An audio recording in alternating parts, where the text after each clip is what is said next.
NDRF ने मौके पर इसको जिस प्रकार से रिस्पॉन्ड किया है और लोगों की जान माल की रक्षा की है, इसी के कारण इस श्रद्धा की निर्मित हुई है। और दुनिया भर के आपदा मोचन के क्षेत्र के अंदर, आपदा प्रतिक्रिया के क्षेत्र के अंदर काम करने वाली संस्थाओं में भी एनडीआरएफ ने अपना एक सिक्का जमाया है, अपनी एक स्थान को निश्चित किया है। ये देश के लिए भी गौरव की बात है। कई बार पड़ोस के देशों में जाकर भी, दुनिया के दूर दराज के देशों में जाकर भी एनडीआरएफ ने मानवता की दृष्टि से उनका मदद का काम किया है और भारत का संदेश विश्व के अंदर पहुंचाने के लिए बहुत अच्छा काम किया है। आपदा के साथ जूझ रहे एनडीआरएफ का इस काम का महत्व इसलिए है कि उनके पास कोई स्थायी ह्यूमन रिसोर्स नहीं है, चर्निंग टाइप का ह्यूमन रिसोर्स है और इसके पास से काम लेना ये बहुत बड़ी बात है।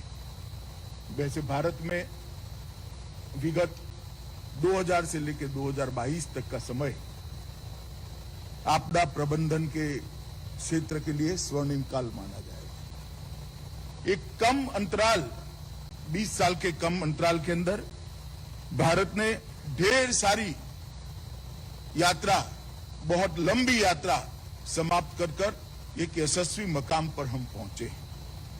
हम आपदा प्रबंधन की बात करते हैं तब मैं ये कहना चाहता हूं कि आपदा प्रबंधन हमारे देश में कोई नई बात नहीं। हम सब ने भगीरथ का नाम सुना है। भगीरथ ने गंगा को जमीन पर उतारा, ऐसा कहते हैं। पुराणों में इसके जो उल्लेख होंगे, मगर आज उत्तराखंड की पहाड़ियों से गंगा को बंगाल के सागर तक जाते हुए देखते हैं, तब मालूम होता है किसी ने साइंटिफिक तरीके से सोचकर ये रास्ता बनाया है और बाढ़ प्रबंधन का बहुत बढ़िया काम कर जल प्रबंधन को भी मजबूती से करा है।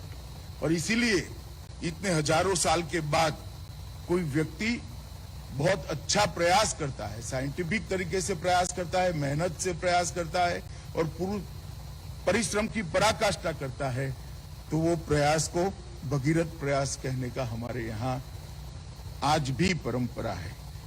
90 के दशक के पहले हमारे यहाँ ऐसी कोई साइंटिफिक व्यवस्था नहीं।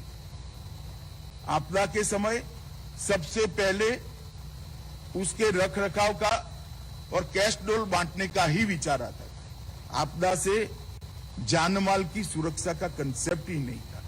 और मैं फिर से एक बार कहता हूं, एनडीआरएफ के भगीरथ प्रयासों के कारण आज हम 20 साल के कम अंतराल के अंदर एक बहुत बड़ा यात्रा पार कर सके। 2001 का गुजरात का भूकंप मैंने देखा है, हजारों लोग अपनी जान गंवा बैठे थे। 1999 के उड़ीसा के सुपर साइक्लोन को हम सब ने देखा है, 10,000 से ज्यादा लोगों की मौत हुई थी।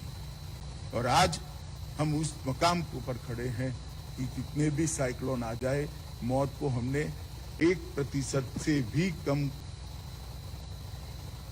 जान गंवाकर साइक्लोनों को फेस किया है। अभी देखा है, कोरोना काल में भी पश्चिम और पूर्वी दोनों तट पर साइक्लोन आए, मगर जानहानि बहुत हुई। इसका कारण आपदा प्रबंधन में हमने बहुत बड़ी यात्रा को तय किया है। सभी मुख्यमंत्रियों, प्रधानमंत्री की अध्यक्षता में एनडीएमए, सभी मुख्यमंत्रियों की अध्यक्षता में एसडीएमए और एक समग्र एकीकृत दृष्टिकोण के साथ आपदा प्रबंधन को विश्वास के साथ केंद्र और राज्य सरकारों ने जमीन पर उतारा है। मैंने जैसे पहले कहा, हमारा दृष्टिकोण 90 से पहले राहत केंद्रित दृष्टिकोण था। इसमें जान माल बचाने की कोई गुंजाइश भी नहीं थी, ना योजना का हिस्सा था। अब अर्ली वार्निंग, सक्रिय निवारण, शमन और पूर्व तैयारी आधारित जान माल को बचाने का एक वैज्ञानिक कार्यक्रम, इसके आधार पर हमने ढेर सारा काम किया है। और मुझे बड़ी प्रसन्नता है कि आज विश्व के